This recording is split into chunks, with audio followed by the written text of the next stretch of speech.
Hey Phil, thanks for joining me. And I shouldn't even say thanks for joining me. I should say thanks for doing Mental Health Monday because I'm really just, I guess I'm a host. I couldn't do this without you. So thanks for taking the time to do Much this better at with a you. time when everybody needs a little bit of mental health jams.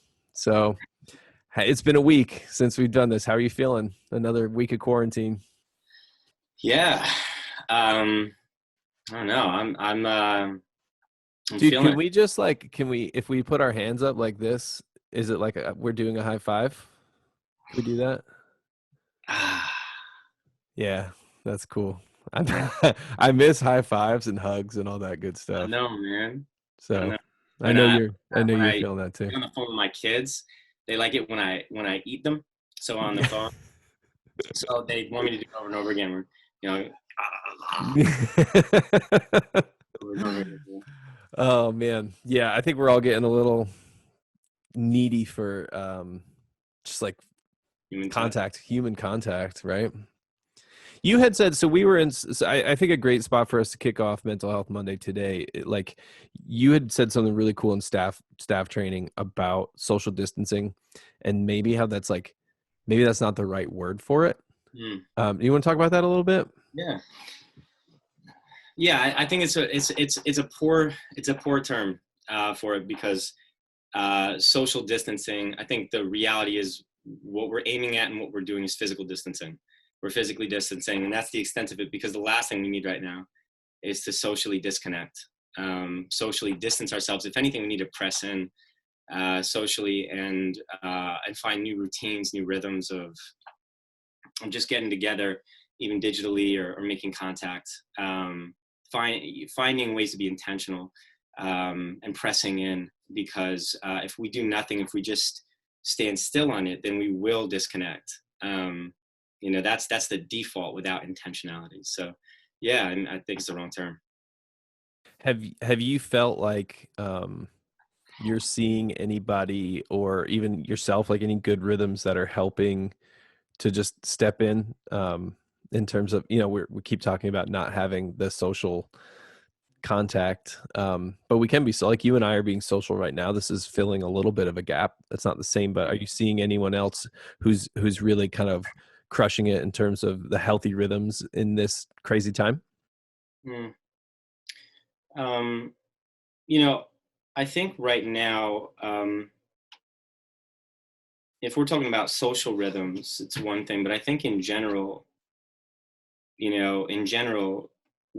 right now, it's going to be really hard not to do one of two things because I think a lot of us are experiencing just this huge adjustment and maybe to some degree. And I know we're going to talk about anxiety later, but just some anxiety about what's happening, what's going to happen, and we're all kind of responding to that. So, I think the we're going to be very inclined to either kind of freeze or get a little hyper vigilant in this time. And I think more than ever, we need to lead in our families and lead ourselves, be intentional about pushing forward into providing ourselves structure where we've lost structure, providing ourselves rhythms. Um, I think, and particularly if we're talking about social rhythms and connecting, I think if any of us really think about it for a second, um, the relationships that stick are the ones where we have created rhythms, and a lot of those rhythms though are structured for us because of the things we're involved with. And so, if you think about those friends that you've made growing up in grammar school, in middle school, in high school, it's because you just sat next to the dude, or the person, for long enough where it's like you might as well be friends, or like you did organize sports long enough, so you're in a structure, you're making the best of a situation where you're all there anyway, and you're making friends, or you're at work, and I think especially guys who once they get married, I think we're getting better at this, but guys tend to kind of lose all social contact if they're not very intentional. Once they get married, it's like their work friends, their family, and the people their wife keeps in contact with. And Yeah, stay. it's I've noticed. I mean, there's a group of guys that I run with every Saturday, and a few of those we're kind of close enough geographically where we can still like find a trail and run like 10 feet apart from each other, and or do it staggered so there's a little bit of contact. But that group as a whole right now is definitely fractured, and it made me realize how much of my friendship rhythms, even for someone who's very kind of extroverted and gets filled up by like hanging out with friends, I don't have a lot of baked in rhythms, like that kind of stuff you're talking about. So I'd wonder, Mhm. um, what kind of do you have any suggestions for people that might, I mean, even some of the stuff we talked about in staff meeting today that you heard other people talk about, like what's something you're kind of practicing to try to keep into some new It's rhythms? funny. You make a good point. Just even in terms of using the word fragmentation, kind of hit me. Because I think at least two things that trauma in general will oftentimes, you know, push push push into. And this is a form of trauma, like a global trauma, like that we're going through right now. Is fragmentation and numbing. Two things that we're going to be tempted towards or lean towards, is a sense of isolation, fragmentation, kind of disconnecting and running away, but also numbing from the experience, from the feelings that we don't want to feel. And, and so, but that fragmentation piece, that kind of isolating, that kind of distancing, that trauma kind of pushes us towards kind of finding your corner or whatever. It's something where, yeah, I think one of the solutions is kind of, okay, it's like I was talking to my daughter the other day, and she's telling me how, like, she's kind of an A-type personality, much more than I am. And she's, she needs very little motivation when it comes to like pushing into her schoolwork. You know and she was telling me the other day, because my wife's been forced into homeschooling, and she's got 5 kids at different developmental stages, and she's just having a hard time. So providing structure for my 13-year-old, in all of that is not her chief concern. The 13-year-old is the most manageable one in the house.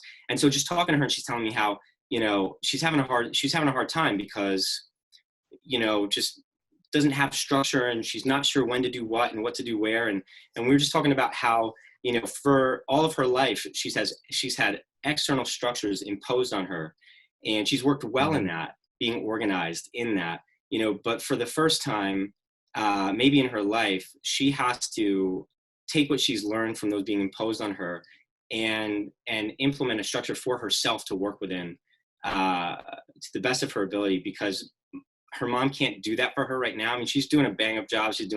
She's, gosh, if I were her, I feel like I'd probably be freezing or laying in the fetal position somewhere, but like she's Yeah, your daughter or your wife or my both? wife, my wife, in terms of like so she can't, I don't think she's able to provide what Gianna's school provides, nothing like it, but Gianna's got to find a way. And so her challenge right now, and she seems like kind of motivated by it, and maybe that's what A-types get motivated by, I'm not sure, is to say, okay, well, how am I going to structure my day and then work in that? And she's trying for the first time. And I think it's an example of something that, I think a lot of us would probably, do well to find a way to create and be intentional about what habits, what routines, what structures are we going to impose on ourselves, kind of the framing, to work within the routine. And I think a big part of that is the social, is the spiritual, is the emotional and physical. What routines are we going to set for ourselves, so that for a lot of parents that are homeschooling, for example, right now, it's going to be really tempting to go into vacation mode, where we turn on the TV, we give social media devices out, or we kind of like, it's just, we're surviving, and it's something where it's not vacation.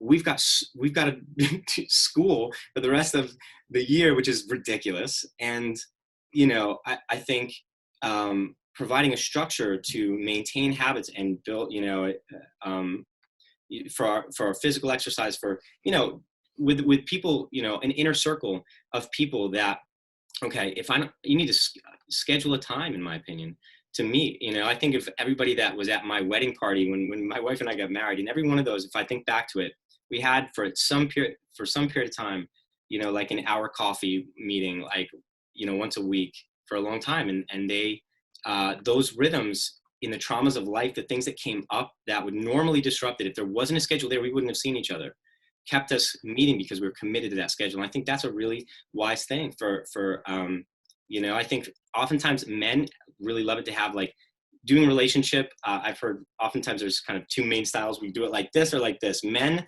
tend to do it like this, shoulder to shoulder. We want a grill in front You of look us like you're making a tiger somewhere. face. You're like, Yeah. "Rrr." Yeah. We want to be next to each other. We don't want to look at each other. We want to be next to each other, doing something else, focusing on something else and have conversation kind of while we're doing that thing that we're focusing on. Women tend to Yeah, be totally. stereotypes, but at this kind of like, let's get a latte and let's talk about our lives and ask, how are your kids? How are your family? I think there are always exceptions to that, but I think we need a bit of both right now. Well, I do find what's tough for me is one of the ways that I find I best connect, especially with my children, is in the car. Like, like I have so much time for me where we live, and like where I commute and where our kids go to school. I have so much time with my kids in the mornings, Mhm. especially that I don't have right now. It's Yeah, different time, we have breakfast and stuff, but that, that side by side, like you're talking about, facing the same way, like yeah, both facing the windshield, I have found over the past, 17 years of doing this parenting thing, like not 17 years of driving them around, but close. But those conversations where you're kind of put off guard a little bit yeah, because you're both facing the same way, and it's metaphorical, but um at the same time it's physical, and you can have like these really in-depth conversations that get deep. And I think guards don't go up as much, and we're trying to navigate through that, and I'm trying to think about what we can do. yeah. Even imposing Yeah. other ways. It's third thing. It's like, what's a third thing we can focus on together? And while we focus on that, conversation happens during the project or during the travel or it's on the road. It's like Jesus had most of his conversations, a lot of his conversations, and we're told in the Shema in the Old Testament, about talk about these things while you walk on the road and while you lay down and when you get up. And you know Jesus traveled, slept next to, walked with his apostles everywhere, and they talked while they walked and while they went, but they also turned around and they, engaged personally, you know, um, you know, uh, where, Peter and Jesus had that conversation, feed my sheep, Peter, don't worry about John, the one I love. So I think we've got both of those are really important. Those scheduled conversations where like you and I, from time to time, we'll just call each other and we'll, say, yo, man, how are you doing? What's going on with you? And we'll just take time off the third thing because we get to run in ministry together, you and I. And so we could go on about that for a while, but then, you and I also, and that's a third thing that we talk about. We've got something that Yeah, for sure. focus on, but then we've also got times where you and I become really good friends and we're just checking in. There's been a lot of trust built there where it's just kind of like, hey, how's your wife? How are your kids? How's it going at home? How are you personally? How are you managing all that? And you're checking in on me like, Phil, you're, a counselor, you do this kind of stuff. Like, who's checking in on you, man? Like, how are you doing? Like, you're messed up like everybody else. I just like to make sure that you're around to always keep me and the rest of the staff sane too. It's not completely selfless. Yeah. Mm. Same here. Yeah, I think that it's, kind of to wrap us up on this, I think it's important, I just would encourage people, right, to embrace the technology we have, whether it's FaceTime, whether it's phone, whether it's something like this that we're on now, Zoom, because I think it's so easy, from the male perspective too. I know you could kind of brought gender up into it, Yeah. which I do think has a lot. There's a lot to be said about that. But for like me 100%. and my personality type, even maybe more than my gender, I connect with people as I'm doing life, Mhm. and I've just really am forced now to really pick up the phone. I'm not doing it as much as I should, but Yeah. I'm doing it more.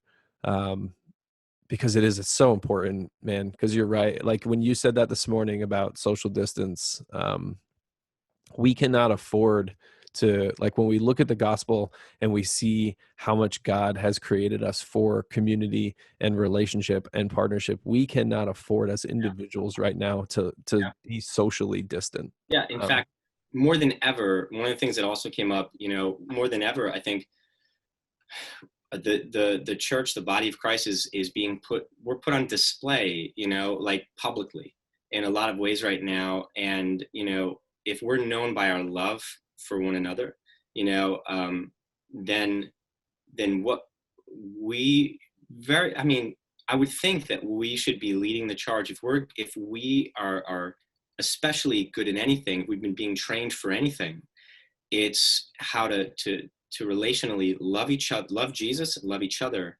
And I think that combination, you think of our vision statement, itself plows a counterculture.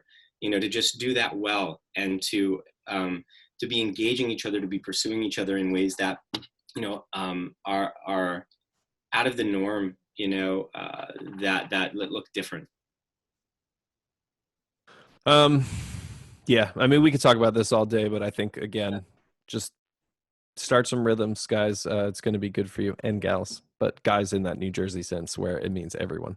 But yeah, start some rhythms, stick to them. I think too, you and I had mentioned this morning, it's just really important to maybe check in on those people that's not super easy to check in on. Sometimes phone conversations or FaceTime, it's awkward even with close friends. Um, but I think now is the time to kind of like lay that down, right? And just really reach out, even if it's you're text messaging people more, getting Yeah. in touch with those folks who are gonna who are just gonna need it. Yeah. I mean, this is such a crazy time in terms of like, I just think about, in particular, I was talking to somebody the other day, but, and, and my parents, my, grandparents that like, it's, they're, especially maybe being considered more vulnerable right now, but like, they're not able to see their grandkids for, I mean, certain rhythms they had for months maybe, and, yeah, I mean, I haven't been doing the best job of this personally, Mom, if you're watching, but like but I need to do a better job of FaceTiming, like, people who are supposed to, graduations are coming up. People aren't having them, they would have had Yeah, it's hard. There's a funeral. lot of disappointment to kind of start to walk through with a lot of this. Yeah. Yeah.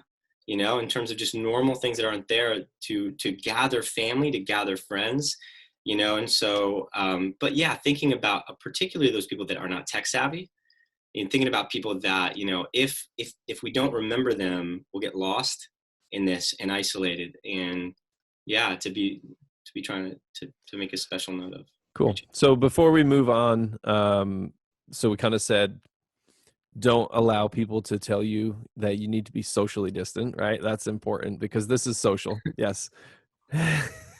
um, Check in on kind of normal rhythms, develop normal rhythms to replace what you normally would have, and then add in new rhythms, especially for people who need to be checked in on. I Yeah. think, and that last one is really, if it's hard for us, I think we need to just take that up as our duty right now. I mean, Yeah. that's what I think God would want of us. Yeah. I've known a few people that have been making like, it's been really helpful. You know, been creating like a list of people that they've been reaching out to, and just, especially, like, uh, I know, Joan, who's very involved in R&R right now. She was like, "Is it okay if I send you this list?" And I was like, "Oh, that's a Mhm. great idea." Just all the people that she's reached out to that are in our church community and our at R&R, just so that those people that are in more shepherding type positions are kind of like, well, okay, whoever you reached out to and who's even on that list, and Sure. just telling that, I'm sure that we could figure out how to do that with our families, with friends. Yeah, Yeah. Cool. Well, we've got about 10 minutes, I think, and I would love to maybe be a little bit vulnerable myself and talk about a topic that I think a lot of people are wondering about, which is anxiety. And for me, a number of years ago, I struggled through a generalized anxiety disorder.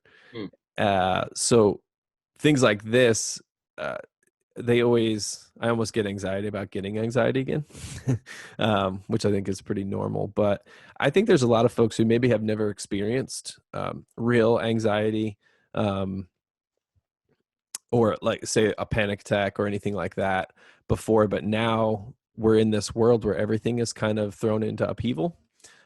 You're kind of sitting there wondering, when am I going to get to have a normal life again? When am I going to get to go to church again? When, am I going to have a job? What, all this stuff.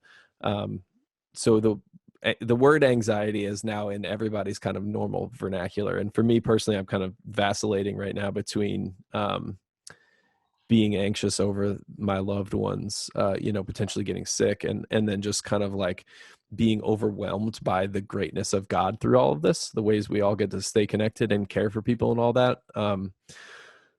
So I just wonder if you kind of have some practical tips you can share in kind of a couple minutes with people who might be experiencing these new feelings of anxiety, and then maybe just a quick kind of reassuring note maybe for some folks who have always struggled with it, still struggling with it, but it might, maybe it's heightened now in this kind of extra sense of we're all inside and kind of not doing stuff. If there's anything, Yeah. I think maybe just some practical stuff might be really helpful for Yeah, I people. thought about this a little bit, man. Just in terms of like a couple of ways, just personally that we can deal with this, and then a little bit for like some of the panic stuff, a little bit just for the normal, anxiety that I think a lot of people are getting triggered.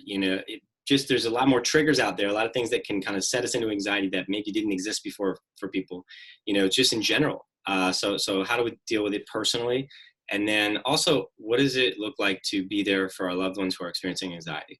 I think is really important as well. And I think you're right. So start with the panic stuff, just in terms of, let's say, um, one of the things that happens with something like a panic attack, or let's say just you're in a fearful state, you're getting some symptoms in your body that just feel a little bit overwhelming. Panic attacks can get to the point of fearing like you don't even know if you're okay physically. Like maybe oh my gosh, am I dying? Am I hurt? Hmm. Like our heart starts palpitating maybe, and sweaty palms and upset stomach, or need to go to the bathroom, lightheaded, shortness of breath, um, a little dizzy, all these kinds of things, tingling in the fingers. These kind of things can kind of settle in, and they can be really disconcerting. And I think, um, experiencing that, you're right. It's like the first time something like that happens where we're experiencing kind of like an overwhelm, like how do I catch my breath or come back to a center place? It's usually the first time because something sets us off, something we're scared of, something that we're thinking about. And then what oftentimes happens is if let's say panic attacks or anxiety starts to ensue, it's like a response to where we're experiencing fear of a fearful state. It's like Yeah, you're afraid of being afraid. what happens is the first time all these symptoms kind of come together, and then the next time I get one of those symptoms, and all of a sudden I internally start thinking like, oh my gosh, I'm having a panic attack. I'm having that thing again. And what we very likely will stir ourselves up because of our fear of having that overwhelming thing happen again, and we'll create the rest of it. Whereas there's no necessarily external thing that's triggering us in that moment. The panic becomes the trigger, now. And yeah. Yeah, or the physiological too, right? I mean, for me, for the longest time, I couldn't stand. I mean, I still can't stand winter for other reasons, but I couldn't stand winter because the first big thing that happened when I had an anxiety attack was my fingers went numb. So for like a number of years after that, every time I would go outside in the winter and my fingers would get cold, I would think I was having another one. Yeah, exactly. Exactly. Probably an anecdote that is not really that helpful for people But right now, and but here's the thing: it's important to start with something like a panic attack, because though you might not have had, somebody, listening, whatever, might not have had a panic attack. This, what I'm going to talk about with this, it matters for normal anxiety as well, and sure. so what will happen is like you said, numbing fingers, or tingling in the fingers might be a lighter version of that. Starts to happen, and immediately the commentary in your head starts to tell yourself, oh my gosh, it's happening again, oh no. And then I start getting all worked up, my heart starts going. What happens with physiologically when we go into a fight or flight mode, basically we kind of go into tunnel vision, we lose access to creative thought, So we lose our creative resources, problem solving skills. Hmm. Adrenaline and cortisol can run into the body, and we get into, a state, essentially a primal state, as if we're, trying to run from an animal, or it's been kind of bred into us, except our situations aren't usually that death. Yeah, but I do wonder if there's something there. Like, what can we do? Almost maybe like the worst time to be kind of trying to plan this is when you're having one, right? But what can we do as Christians, as people who put our faith in the Lord?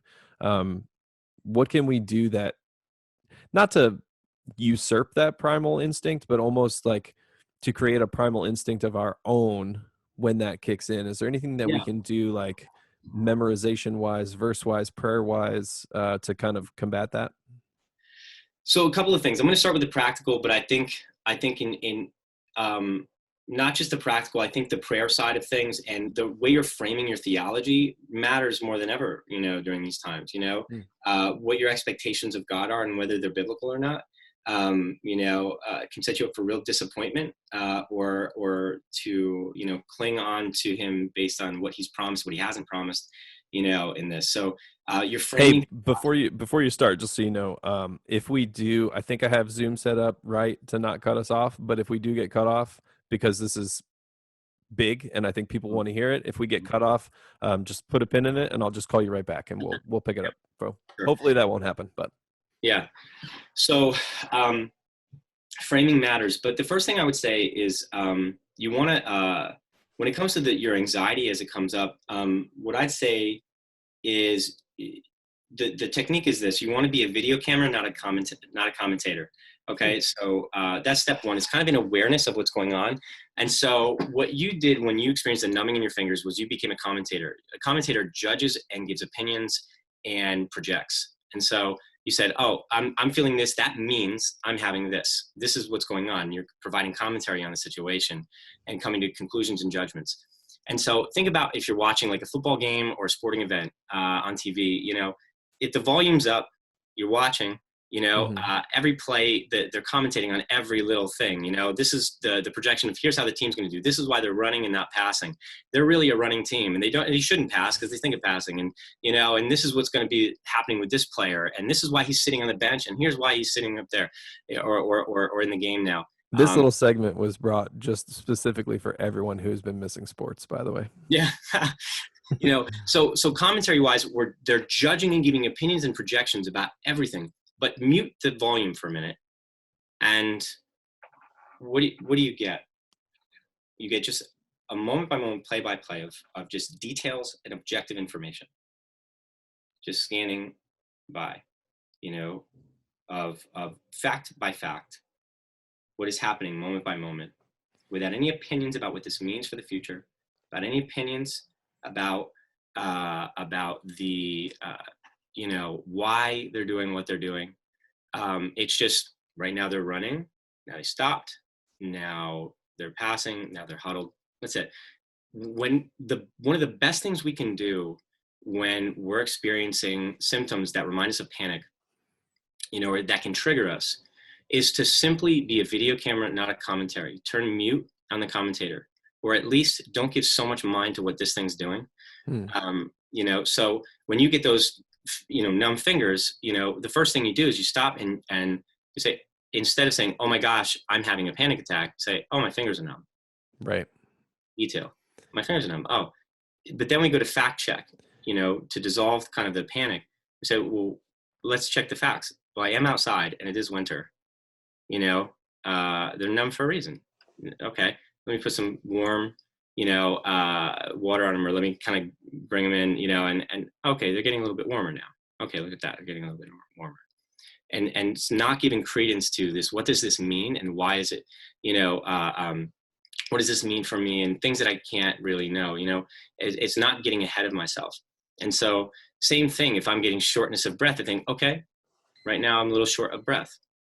Right. Well, maybe you just walked up the stairs. Maybe you just had a little bit of a stressful situation, and, so next I just have to say, well, let me try some deep breathing. So the next thing that we can do is we want to engage what's called our parasympathetic nervous system.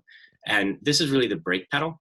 Mm. our nervous system, right? Uh, uh, you'll maybe some of you have heard something about vagal tone or the vagus nerve, and we want to stimulate the vagus nerve. And what happens? The way that we do that, one of the ways we do that is by breathing. We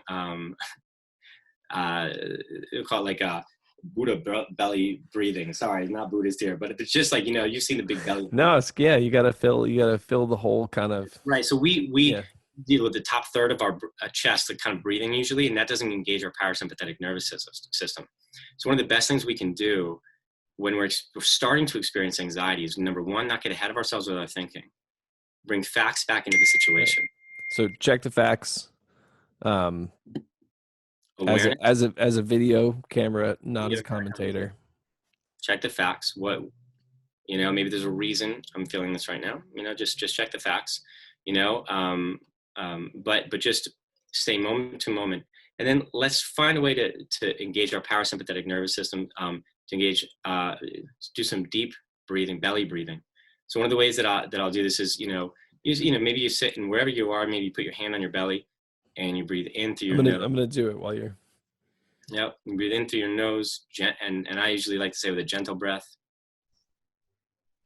and allow your stomach to fill with air like a balloon, and then you breathe out through your nose slowly, and you'll feel the deflation of the balloon, your belly. Uh, and I think, if you're really engaging panic or something that feels stressful, taking 5 minutes, setting a timer, or you know, uh, where you let yourself do this for 5 minutes. And I think one of the most helpful things to do is to say, okay, can I trust all the things that I'm concerned about, all the worries I have, everything that's going on, just for 5 minutes? I mean, every night you go to sleep and the world keeps turning.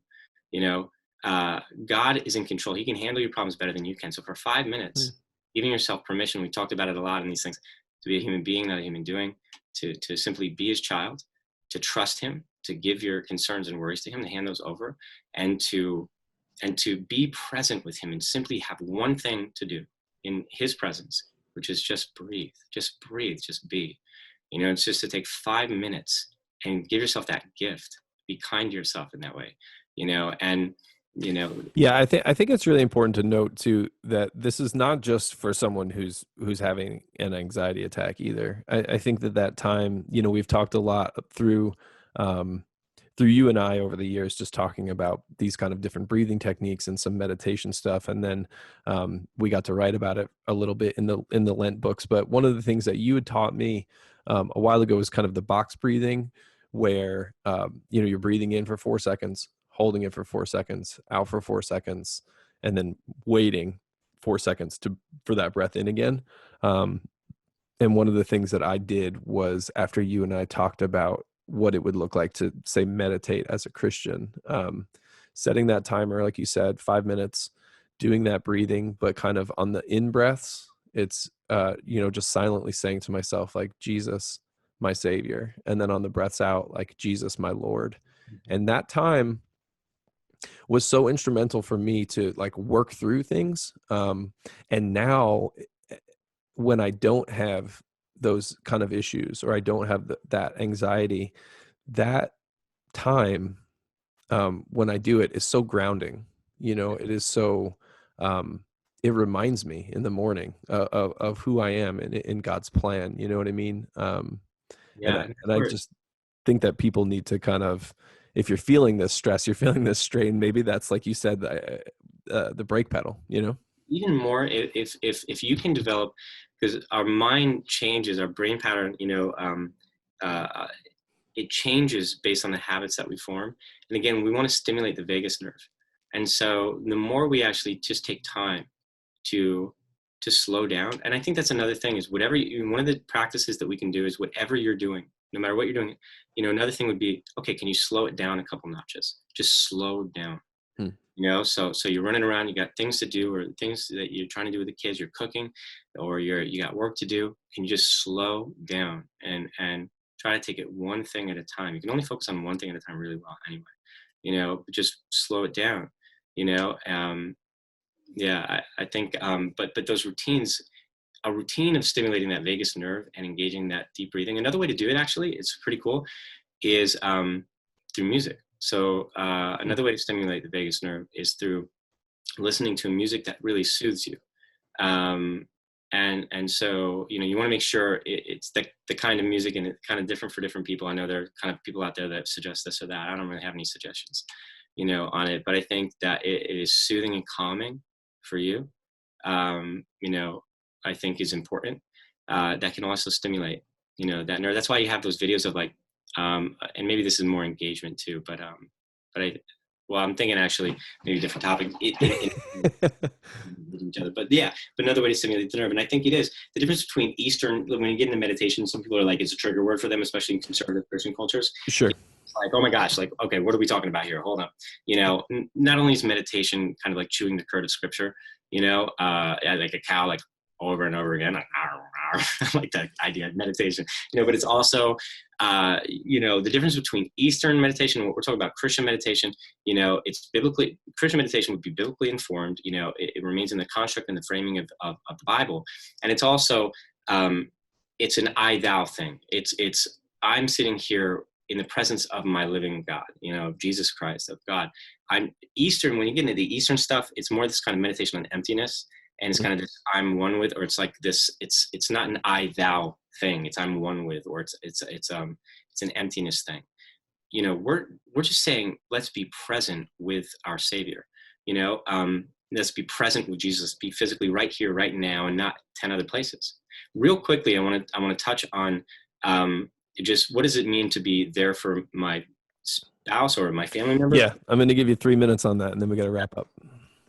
So with that, I would say we all have different fears. We all have different things, and chances are people in your family are going to have different things. And they might seem irrational at times to you, or not necessary. Just even with the Corona thing, the COVID-19 thing, people say in different ways. Some people are like, the more you get hyped up, the more unhyped up I get, and the more like I react the other way. And Mm. just kind of like, I'm not going to make a big deal out of this or whatever it is. And I think that panic is never a good thing, and we shouldn't freak out. Like, even if we need to be careful and aware, but like when somebody in our home, or somebody we're in relationship with is having a fear, it might be something silly, like I think you know like I think I don't know, let's say it's just something. My wife used to like in movie theaters, and I don't think it's a silly one actually, and in more public places, just kind of feeling like, okay, where we were sitting was really important, because like,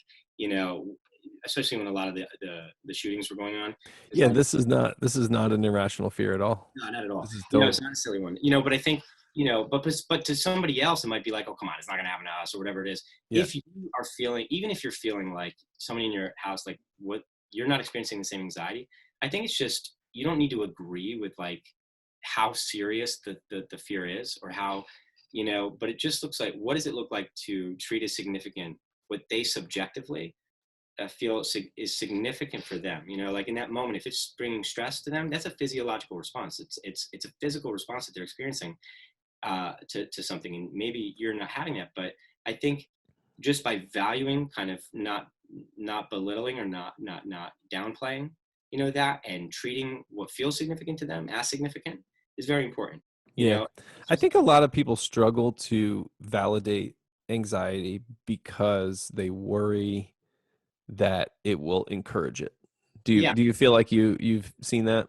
Yeah, it's kind of it's our, basically it functions out of our philosophy of emotion. So it's a meta emotion. So it's like, so if I, depending on how I frame emotion, so if a lot of people, for example, and I think this is a pretty terrible way actually to deal with emotion, might think like, you know what, I'm gonna tell you a joke if you're sad, because I'm gonna cheer you up, because let's get you out of the sad thing. That's awesome. So you out of the sad thing into the happy thing, because that's what I would do for me. I want to cheer up. I don't want to focus on that sad thing. I want to just get out of that mood into this mood. But you know what? That's actually really dismissive. Somebody's coming up and they're kind of being, trying to say, hey, this hurts, or this, is upsetting for me, or I'm anxious about that. It's like, well, let me cheer you up. What it's actually doing is saying like, well, shut up about that. Let's ignore that for a minute. That's not what you're doing. The intentions are actually usually really good, is to actually do what you would do for yourself, but it's actually just saying like, shh, like, don't think about that. Don't talk about that. Like, Yeah. let's put that over there. Just focus on this, and it's like, but wait, but this is actually still happening. So I think Engaging and just engaging. One of the things that I thought is I'd give you a quick tool. So it's called it's actually an intervention from one of the whatever it's called, the stress reducing conversation. So it's something that I'll do with couples, and at times, and what it does is it's the number one. I won't go there. Quickness of time, but like with couples, Yes, quick tools. stress reducing conversation. I want to know that I can turn towards my spouse, and this doesn't just apply to them, but in a way that and bring my stress. Something, let's say for now, is not you related. It's not about you, because that's a different conversation. Okay, so I want to be able to bring my stress to you and feel better, not feel more burdened. Hmm. Okay. And so a lot of times that will make the difference between feeling like I'm dealing with something alone or together with you.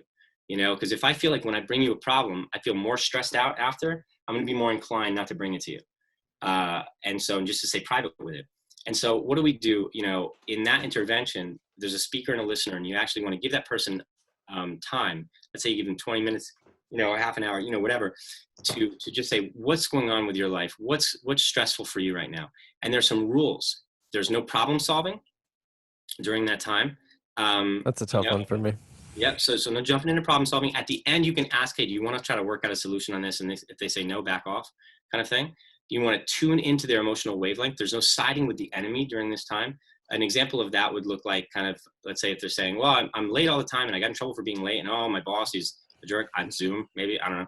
And you're saying like, oh, well, you are late a lot. I mean, like maybe he's got a real reason for being angry with you. Right. Yeah. Not the time, right? Maybe some other time, not the time. So no siding with the enemy, no problem solving, except for maybe at the end, maybe asking. I want to tune into that frequency emotionally. So like if they're frustrated, you want to kind of try to match their emotional wavelength. So kind of like, Hmm. oh, man, that must be frustrating for you. That sounds really frustrating. Just you want to show empathy, ask questions, sincere questions, not like questions to prove a point. Questions that get curious just to draw more out. And you want to, try to validate what's understandable from their perspective. Even if you don't agree with the way that they're responding, try to say, okay, if I were looking at it like that from your lens, if that's how you're seeing it, wow, I could really understand how you would feel that way. That must be really hard, Sure. And so just, the empathy, the validating what's understandable, given how they're seeing it right then. And just trying to tune in on that frequency. A lot of time just saying, wow, that must be hard. Or you don't have to say much, The two biggest problems in this, two things that come up that make people disconnect or feel more burdened. One, when I bring it up, all of a sudden you start saying, well, why don't you just do this? Why don't you just do that? Maybe you should just do this. The person bringing up the stress is probably the best, has the best information on solving the problem themselves. They usually have the most information. And so just tuning in and giving them a place to really put it out there is really helpful. And And that's very like, if someone is listening or watching and they're like, well, what is this weird hippie nonsense? Yeah, the idea of this conversation really is like rooted in James, right? Like we go back to all of it. And if we're slow to speak and we're quick to listen, that's an awesome foundation for this, conversation that you have set up with these kind of 3 parameters. yeah. And I know I'm getting practical today because No, I think people need practical right now. Yeah, Guys, leave a comment too. If you're yeah, watching this, leave a comment. Let us know what you want to know. I'm sorry, what were you saying, Matt? I cut you off. No, I was just saying, I was telling people, they're watching on Facebook and YouTube. If they want to know more about this, leave some comments, leave some questions. Or if anybody is experiencing anything that they find is working really well, I think this is a great forum to be able to, either ask about something for us to talk about next time or to ask more questions about this and you and I kind of monitor it. Real quick, I want to mention the other one real quick, and it's 2 seconds. The other one is to watch out for in this intervention is when I'm telling you something stressful for me is is when the other person starts to absorb the problem. So I start telling you about how I'm experiencing a dock in my pay because of Corona, at work, and during that time, you want to let that be their stress and let it be their problem and not take on that problem. That can be particularly hard for spouses, because let's say they share the financial burden, things like that. So, where I don't, if somebody feels like they're coming in and they're saying, wow, like this is going on. And then all of a sudden the spouse are saying like, oh my gosh, what are you going to do? Like, what are we going to do? I don't know. This is crazy. Like you need to go back to your boss and say something. You So need it's so it's not so much like don't steal someone's thunder. It's more of a to problem. don't add on to it, right? Yeah. Yeah. You're Like, absorbing the problem. You want to, in that moment, be able to say, okay, wait, this is your thing right now. This is not something that's stressing me. If anything, I'm really glad that you can come to me with this and I can be a little bit of a buffer for you to talk about this and to feel like, wow, like this, I'm here for you right now. I'm not letting this become about me and absorb onto me. Where now, because all of a sudden now you have to console me. You came to me kind of feeling stressed, and now you've got the added thing of, oh no, how do I help you? Are you okay? So those are two big ways. Women yeah. stereotypes. Okay, not always the thing. Men tend to be more the problem solving type. Okay, on this one, and they need to get out of the gear of problem solving, get back into the gear of dialogue. Hmm. And just listening, communicating, tuning in, and oftentimes. Again, I'm like, I feel like I'm the exception. I'm like in the opposite of these, but a lot of times, but like this is like a 10% out. But oftentimes women do have a tendency to kind of absorb the problem and feel the weight of it and not know how to kind of get that off. So two things really help, but being Cool. able, because we want to ensure that we can come to each other with that stress and feel together in this, when we're going through it. And those are some ways to really help ensure that you're a relief for your family member, for your spouse when they come to you. It ensures that they'll come to you more and feel like that they're with you on it. So Yeah, and just starting with an open posture too of coming together and you know being really prayerful about that also I think is helpful, and not in a way that uh it's this kind of pseudo manipulative prayer where we're asking God to fix the people we're praying for in that moment, but just a posture of like, Lord, we're as a couple, as a spouse, as a parent, as a child for my parent, like we're coming before you, um kind of shape our hearts, let us be the people you want us to be as we enter into this conversation. That kind of stuff I think is really on helpful. Thursday, um, we had a little bit of, what is some of the theology in, maybe in suffering. What can we expect of God right now as we're praying for loved ones healing, as we're praying for safety for our family? Clearly, some of those, God's going to let some people are going to get sick, and how do we handle the theology of like, just in terms of this happening, what's going on? Well, I there you go, Doug and Alex. We are calling you out. We yeah, want it. those Hey, Phil, I know that thing end it. I know you we and got me you and to wrap me up. could talk about this stuff forever, I but know. I think for the sake of time we're going to wrap it up. I do want to, this week I decided that I would like to close, I just early on in my Bible reading plan this year, I had to read Hebrews 13 a couple times, and it is just, I don't know what God is trying to really speak to me through this. Um, but I just wanted to share a little bit of this as we close, if that's okay with you. And then I look forward to connecting with you next week. And guys, again, if you have comments, questions, leave them below.